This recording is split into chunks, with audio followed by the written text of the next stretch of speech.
नमस्कार, मी पंडित मानसी.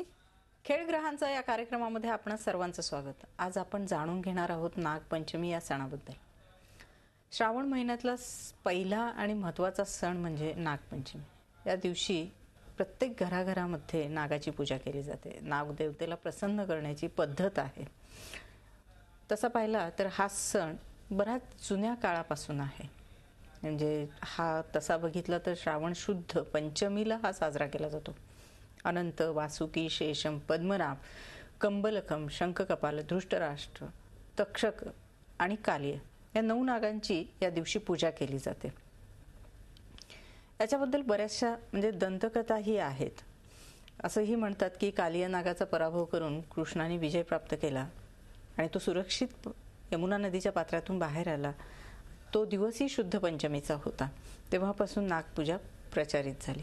पण हिंदू धर्माप्रमाणे काही गोष्टी ज्या आपल्या आहेत त्या प्राणीमात्रावरती म्हणजे दया करण्याच्या यांनी किंवा तसं बघायला गेलं तर नाग हा शेतकऱ्यांचा मित्र. शेतामधील उंदीर, कीटक यांना मारून शेतकऱ्यांना एक प्रकारची वेगळी म्हणजे अन्नधान्याची नासधूस होण्यापासून त्यांचा बचाव करतो. त्यामुळे शेतकरी लोक या नागाला आपला मित्र मानून त्याची पूजा मानतात किंवा देव मानतात त्याला. त्यावेळी शेतकरी काय करतात की शेतामध्ये नांगर नाहीत धरत, कोणीही खणत नाही किंवा भाज्या चिरायच्या नाहीत, तवा गरम करायचं नाही, कुटायचं नाही, वाटायचं नाही, अशा काही बऱ्याचशा गोष्टींची इथे पालन केलं जातं. या दिवशी नागाला दूध आणि लाह्या अगदी श्रद्धेने दिल्या जातात. याच्यामध्ये आणखीन एक दंतकथा अशी सांगितली जाते की शेतकऱ्याच्या एकदा नांगर करत असताना शेतामध्ये एका नागिणीची 3 पिलं चिरडून मेलीत आणि त्यावेळेला त्या नागिणीचा खूप म्हणजे आक्रोश केला, त्रागा केला त्या नागिणीने आणि तिने शेतकऱ्यावरती सूडबुद्धीने त्याला चावण्याचा प्रयत्न केला. आणि दुसऱ्या दिवशी ती खरंच तिथे आली आणि त्याच्या 2 मुलांना शेतकऱ्यासहित त्याच्या पत्नीला 2 मुलांनंतर चावा घेतला, डसली आणि ती सगळे मेले. त्याची मुलगी होती ती वाचली आणि ज्या वेळेला ती मुलीला चावण्यासाठी आली त्यावेळेला त्या मुलीने श्रद्धेने अगदी त्या नागिणीची दूध लाह्या दाखवून तिला नैवेद्य देऊन खूप श्रद्धेने आणि भक्तीने तिची पूजा केली. त्यावेळेला नागिण प्रसन्न झाली आणि त्या नागिणीने वर मागितलं असताना तिला आई वडील आणि भावांना जिवंत कर म्हणताना तिने ते केलं. म्हणजे ही जी परंपरा आहे अगदी पूर्वीपासून आलेली आहे नागपंचमीची. परंतु जसं बघायला गेलं तर आपण असं म्हणतो ना, शेतकऱ्यांचा हा मित्र आहे. फार वर्षापूर्वी असंच नागवंशाचे लोक राहत होते आणि आर्याचे त्याच वेळी आर्यांचे भारतामध्ये आगमन झालं. ते लोक आले. आर्य आणि नाग यांच्यामध्ये वारंवार भांडणं व्हायची. त्यावेळेला आस्तिक ऋषींनी ही भांडणे मिटवली. पण नाग लोकांनी आनंद साजरा करण्यासाठी नागपूजन चालू केलं आणि तोही दिवस म्हणजे ती नागपंचमी जी साजरी केली पुराण स्वरूपाने तोही शुद्ध श्रावण शुद्ध पंचमीच होती.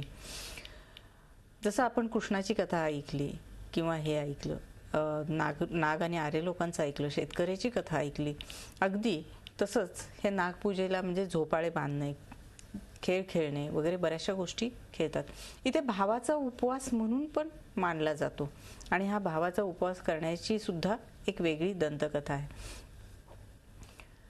परंतु ही नागपंचमी ज्या वेळेला आपण साजरी करतो किंवा ह्या नागपंचमीमध्ये ज्योतिषशास्त्राला अनुसरून म्हणजे एक उपाय आहे की जो आपण इथे केला तर खूप काही चांगल्या प्रकारे याची फलितं मिळली जातात.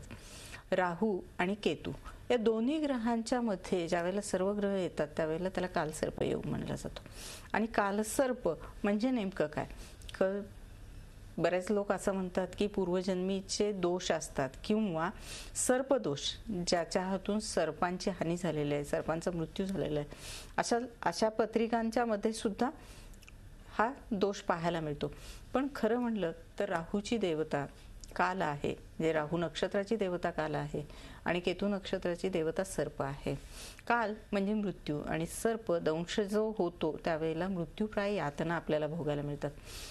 त्यामुळे या कालसर्प योगामध्ये राहू केतूला खूप महत्त्व दिले गेलेलं आहे आणि अगदी याची पूजा, याची उपासना नागपंचमीच्या दिवशी केली तर ती कशी केली, कशा पद्धतीने केली ते आपण जाणून घेऊया. तोपर्यंत इथे एक घेऊया छोटासा ब्रेक.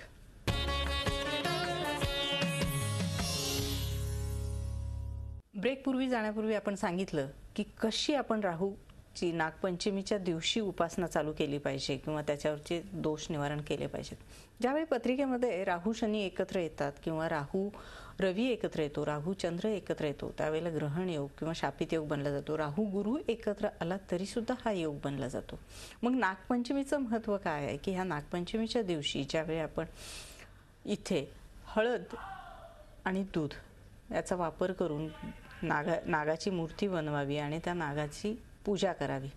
ही नागाची पूजा करत असताना पिवळी वस्त्र धारण करणं खूप गरजेचं आहे किंवा याला लाह्या दुधाचा नैवेद्य दाखवणं गरजेचं आहे. एखादा गोड पदार्थ बनवावा आणि उडीद आणि तांदूळ यांचं एकत्र मिश्रण करून याचे वडे बनवून तोही नैवेद्य दाखवावा. पूर्णपणे व्हेज शाकाहारी नैवेद्य दाखवणं खूप गरजेचं आहे. इथे उपवास करणं गरजेचं आहे. जसं मी सुरुवातीला तुम्हाला सांगितलं की 9 नागांची काही नावं आहेत. 9 नाग स्तोत्र आहे खरं तर ते, आणि त्या 9 नागाच्या स्तोत्राला या नागपंचमीच्या दिवशी खूप महत्त्व आहे. वासुकी, शेष, पद्मनाभ, कंभलकम, शंखकपाल, दुष्टराष्ट्र, तक्षक, कालिय ही 9 नागांची नावं तुम्ही दिवसातून 3 वेळा म्हणणं खूप गरजेचं आहे.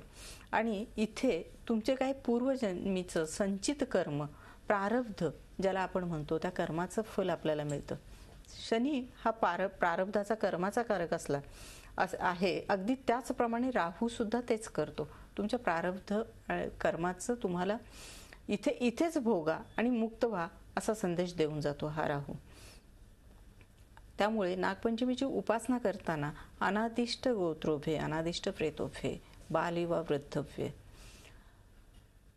हे जे स्तोत्र आहे किंवा हा जो मंत्र आहे तो मंत्र म्हणणं खूप गरजेचं आहे. आणि हा मंत्र 108 वेळा म्हणून या तुमचे जे काही पितृ आहेत त्यांना आव्हान करून की जे तुम्ही काही तुमच्या जीवनामध्ये चुकीचं कर्म केलं असेल किंवा माझ्या जीवनामध्ये कळत न कळत माझ्याकडून काही एखादी चूक झाली असेल तर या चुकीचं क्षालन व्हावं आणि मला त्यातून मुक्ती मिळावी आणि माझे सगळे दुर्गुण जाऊन माझ्या अंगामध्ये चांगले स्वभाव मिळावेत, अगदी अशा पद्धतीने प्रार्थना करून ही पूजा करणं खूप गरजेचं आहे. बऱ्याच वेळेला आपण त्र्यंबकेश्वरला जातो किंवा विविध तीर्थक्षेत्री जाऊन कालसर्पाची शांती करतो, पितृशांती करतो. त्याला मान्यता आहे नाही असं नाही, कारण पवित्र तीर्थस्थानं आहेत, तिथे केलेले मंत्रोच्चार, तिथे केलेली विधी वाया जात नाही. परंतु इथे तुम्ही ही पूजा, ही विधी ह्या नागपंचमीपासून घरी करू शकता. स्वतः घरी प्रत्येक पंचमीला, म्हणजे ही श्रावण शुद्ध पंचमीला नागपंचमी आहे त्या दिवशी जी सुरुवात केलेली पंचमी, तुम्ही असं 21 पंचमी तुम्ही घरी करू शकता. वद्य पक्ष आणि शुक्ल पक्ष याच्यामध्ये 2 पंचमी येतात, महिन्यातून 2 पंचमी येतात. त्यातली कोणतीही एक पंचमीला तुम्ही ही पूजा सुरू करून ही सातत्य ठेवून तुम्ही 21 पंचमी सलग करणं खूप गरजेचं आहे. आणि या पंचमीमध्ये बऱ्याचशा गोष्टी आहेत की ज्या तुमच्या ग्रहदोषामध्ये, तुमच्या नशिबामध्ये ज्या काही अडचणी आहेत त्याच्यावरती मात करून ही पूजा जाते. जसं आपण सहज बोलताना खऱ्या अर्थाने शास्त्रोक्त बघायला गेलं तर नाग हा शेतकऱ्यांचा मित्र आहे. अगदी तसाच तो बऱ्याच गोष्टी पत्रिकेच्या दोषातून सुद्धा हे दोष काढले जातात. राहू केतूचे जे स्वभाव गुणधर्म आहेत त्या गुणधर्मातून बनलेले काही दोष असतात पत्रिकेमध्ये. तसं पाहिलं तर राहू केतू हे छायाग्रह आहेत, यांना नवग्रहामध्ये स्थान मिळालेलं आहे, पण ते ग्रह नाही आहेत तर ते छायाग्रह आहेत. जसं आपण अगदी स्वतः जे कर्म करतो ते कर्मची मुक्ती किंवा त्या कर्मातून चुकीचं कर्म ज्यावेळेला आपण करतो त्या चुकीच्या कर्मातून ज्यावेळेला आपल्याला मुक्ती पाहिजे असते, ती मुक्ती मिळवण्यासाठी पापक्षालन करणं खूप गरजेचं असतं. आणि हे करण्यासाठी नागपंचमीसारखा दुसरा चांगला दिवस नाही. आणि योगायोगाने ही जी नागपंचमी आहे यावर्षी शुद्ध श्रावण शुद्ध सिंहस्थ गुरुमध्ये आलेली, इथून खूप काही महत्त्वाचे तुम्हाला याचे दाखले मिळत जातील. आणि ही पूजा करणं खूप गरजेचं आहे. हे स्तोत्र म्हणणं किंवा नवनाग स्तोत्र म्हणणं, हा मंत्र म्हणणं विधीपूर्वक करणं हे गरजेचं आहे. ज्यावेळेला तुम्ही सकाळी नागपूजा करता त्यावेळेला ती संध्याकाळी विसर्जन करणं ही गरजेचं आहे. आणि जर संध्याकाळी पूजा मांडलीत तर दुसऱ्या दिवशी सकाळी विसर्जन करणं गरजेचं आहे. दिवसभर उपवास करणं ही गरजेचं आहे. घरातील जी महत्त्वाची मोठी व्यक्ती आहे त्या व्यक्तीनं ही उपवास करणं इतर आपल्या कुटुंबात समवेत करणं गरजेचं आहे. इथे काय होतं की नागदोष किंवा कालसर्प दोष किंवा राहू केतूचे दोष, चांडाळ योग, शापित योग ज्यावेळी पत्रिकेमध्ये येतात त्यावेळी विविध कामामध्ये अडचणी निर्माण होतात, विवाहामध्ये विलंब होतो, संतती प्राप्तीमध्ये अडचणी निर्माण होतात, शिक्षणामध्ये, व्यवसायामध्ये बरेच अडथळे निर्माण होतात. त्यासाठी ही उपासना करणं खूप गरजेचं आहे आणि तुम्ही इथून लाभ घ्यावा असं वाटतं मला तरी. आज आपण इथेच थांबूया. अशा अनेक विविध विषयावरती असेच चर्चासत्र चालू राहणार आहे. तोपर्यंत खेळ ग्रहाचा या कार्यक्रमामध्ये पंडित मानसीचा नमस्कार.